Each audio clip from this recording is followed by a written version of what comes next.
Magandang araw mga ka-protein. Ngayong araw is chest workout tayo. Let's G! Tapos ito yung first program natin mga ka-protein. Flat bench press. Bale, ang ginawa ko dyan, 3 sets tapos 12 repetition. Yan, nakapag-warm up na tayo nyan. Yan is hindi na warm up yan mga ka-protein.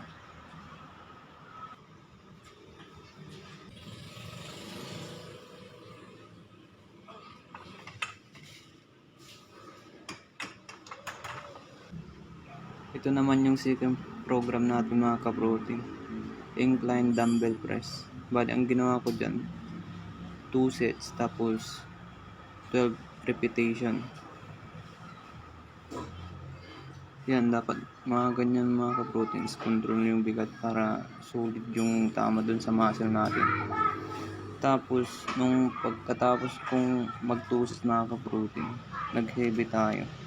Tapos, nagpasama tayo sa kapatid ko para sa safety na din mga ka-protein kasi medyo mabigat na yung bubuhatin natin. Tapos, dyan ka-protein, ang ginawa natin is 1 set lang. Then, 7 repetition mga ka-protein kasi medyo mabigat talaga siya.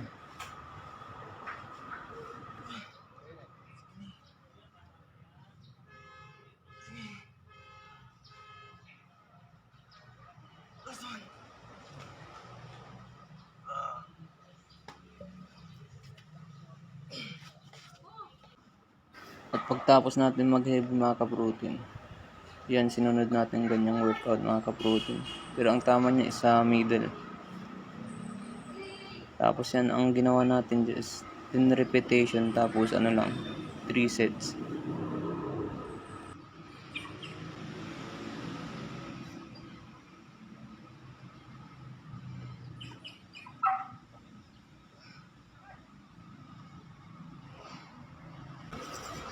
Tapos ito mga ka-protein, nag-lower chest na tayo. Bali, ang ginawa ko dyan 3 sets tapos 12 repetition.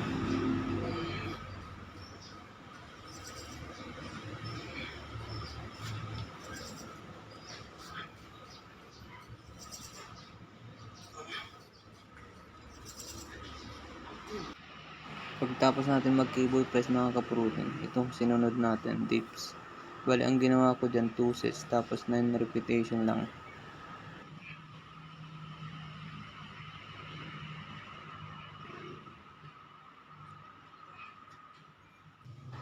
Ito yung last program natin mga ka-protein, dumbbells. Wala tayong decline na bench kaya ganyan yung ginagawa ko mga ka-protein. Bali, ang ginawa ko dyan is 2 sets tapos 12 repetition. Sa susunod na video ulit mga ka-protein. Let's G!